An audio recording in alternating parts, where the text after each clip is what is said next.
na henerasyon. Sabi lang magandang bukas sa iyong mararating.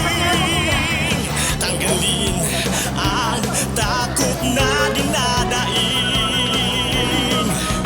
Kung nangangamba sa gitna ng dilim, hindi ka nag-iisa, asahan mo na siya ay dadating.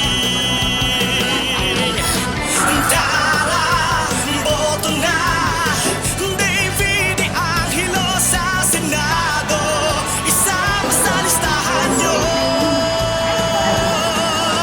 Siya iyong kasama, protektahan na ang kalikasan, sumigaw ng sabay-sabay. Ngayon na,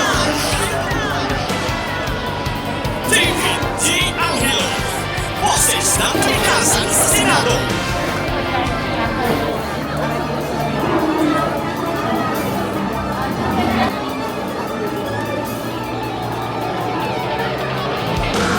Kakayanin gaano man kahirap ang lalabayin.